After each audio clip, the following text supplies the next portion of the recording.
Hi everybody, I want to do a little video about living with type 1 diabetes. This is my third attempt, so hopefully this one will work and it won't get deleted. About 2 years ago, I was diagnosed as having diabetes. 3 days later, I ended up in an ICU unit in diabetic ketoacidosis, and it was determined that I had type 1 diabetes, not type 2 and type 1.5 as I was told. I had two different hospital stays. I had DVT in my leg and multiple other complications, but I survived it all, fortunately. And now I have to be on insulin for the rest of my life unless we find a cure for it. I take two different types of insulin. I carry my insulin around in this little package called a Frio. It has a inner package which has gels in it. You can put it in water and it will keep the insulin cool enough. I don't usually do the water part of it during the winter because it's heavy to carry around. And then I have my insulin pens. And here I have my Novo Pen Junior. This is my fast-acting insulin Novolog. I take that for meals so that I can eat. And if my blood sugar goes too high, I take the fast-acting to bring it down. And then I have my basal insulin, Levemir. This is a throwaway pen. This one's a permanent pen which gets cartridges put in it. And this is the insulin that I take to keep my body functioning, stop me from going into diabetic ketoacidosis. I take usually about 7 to 8 units at about 5 to 6 p.m. at night, and then I take 2 to 3 units at 3 a.m. to stop dawn phenomenon. Another thing I have to do is I have to test my blood sugar multiple times a day. I tried using a continuous glucose monitor in the beginning, not long after I was out of the hospital, but unfortunately it didn't work out for me. It was painful and it was not accurate. So in order to control my blood sugar, I use my phone with the IBG star meter, my iPhone, and multiple times a day I have to test before I drive to make sure I'm not too low, before I eat to see how much insulin I need to take and see where I am, before I go to sleep, when I wake up. Anytime I feel funny, I have to test my blood sugar, and that will happen anywhere between 8 to 15 times a day, sometimes more if I'm having a low, which is dropping very fast and it's not responding properly. I would have to test multiple times, so I could end up testing even more than 20 times per day on those days.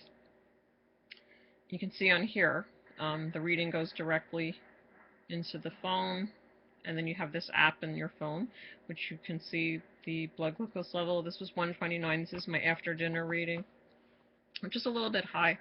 I try to keep, it's not terrible, but I try to keep my blood sugar level between 70 to 120 as much as I can, because that's the healthy level for your body. The normal blood sugar level is 80 to 90 fasting, and it may raise up to about 120. Some people will raise higher if you eat a lot of carbohydrate, but within 2 hours, if you're normal, if you're not a person with diabetes, it will go back to 80 to 90. That's what your body tries to do all the time. It's the best for you. You don't get damaged that way, and that's what your body wants to do.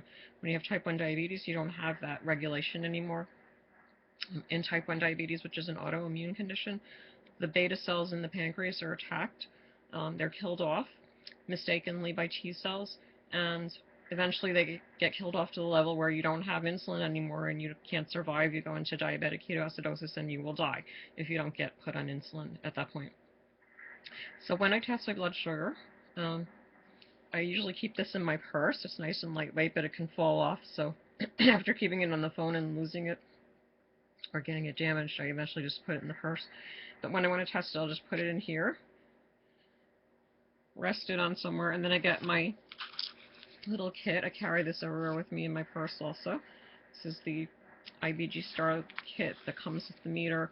Got my test strips. Just put this the other way around.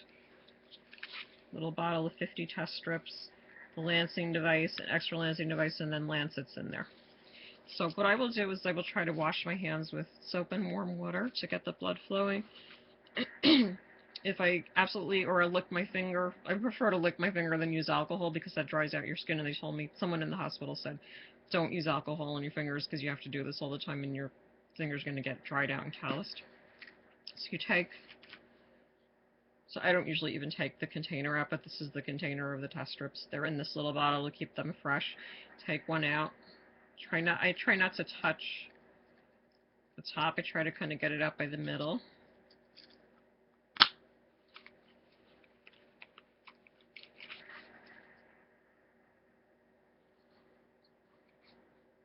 And I put it into the meter. Make sure it doesn't get wet or anything. And then you can see, sorry, I'm having trouble. I'm one of those directionally challenged people. You get this cute little graphic which tells you it's ready to test. Lick your finger, wash it, whatever you're going to do. Actually, I think I'll do my pinky this time. And I wipe it with a tissue. Put a fresh lancing device in if you need to. That comes in here. You can see there's a little needle there, and if you can see it. Not, you can see that. And you pull this back, put it up to your finger, and just depress it.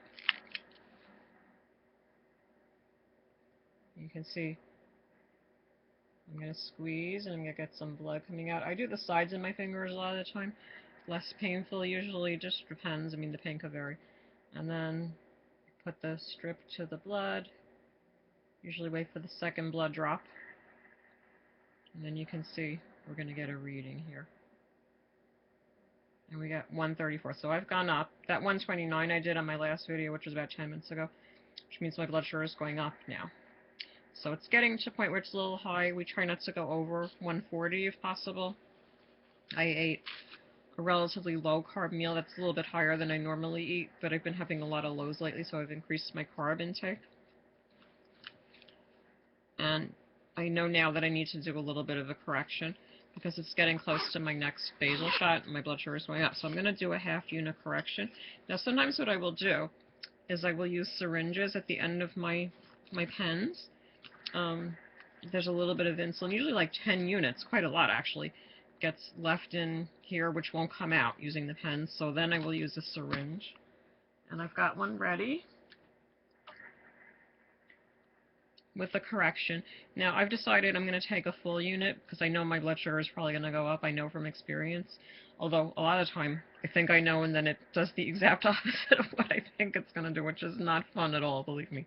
But I've put a half unit into this syringe, but I've decided I'm going to put another half unit in here and give myself a 1 unit correction so that I don't go up to like 180 by the time it's ready for my next basal shot. So I'll put my glasses on for this. I don't overdose myself. Out of here, I'm going to add a little bit more. Now, I don't know if you can see this or not, but there's a half unit in there, and I'm going to make it 1 unit instead.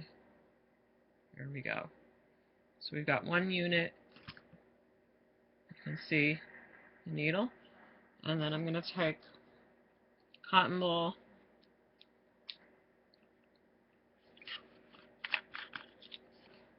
a little bit of alcohol. Now, I usually inject into my hips, my thighs, my butt. I don't use the stomach anymore because that's quite painful for me. I'm a very super sensitive person.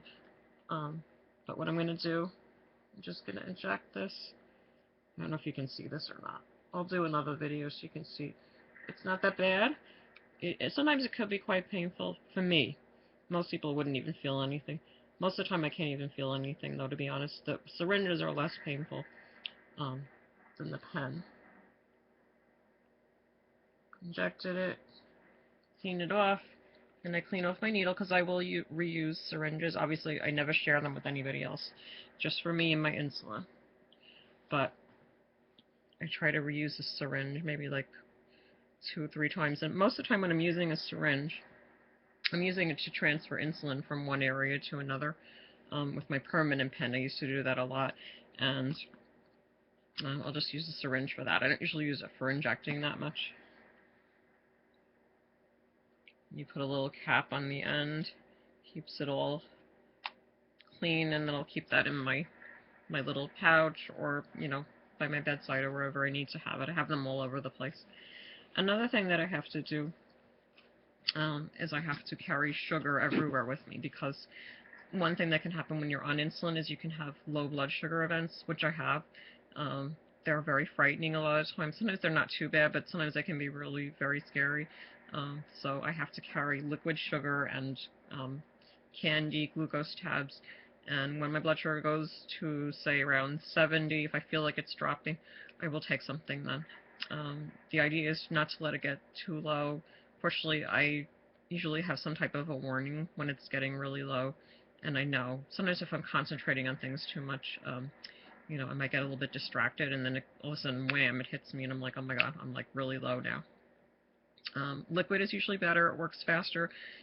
It gets into your system better. It can be very frightening to have hypoglycemic events. I've had some in the morning where I took 2 hours to respond to sugar. I just kept dropping, and I really thought I was going to have to call an ambulance or use my glucagon injection. That's another thing that I do. I carry an injection of glucagon everywhere with me. I have one in the home, one that I carry with me, so that if I do become unconscious from low blood sugar, or if it gets to the point where I'm just not responding and I can't get myself back up by eating sugar, then I can inject that. And glucagon is like what your liver produces. Your liver helps to regulate your blood glucose levels in your body, always keeping you in that 80 and 90 range. If it thinks you're dropping too low, it will start producing some sugar. Now, another thing I talked about was the different types of insulin, my basal, my fast-acting. Fast-acting for food, for corrections. How do I decide how much insulin I'm going to take?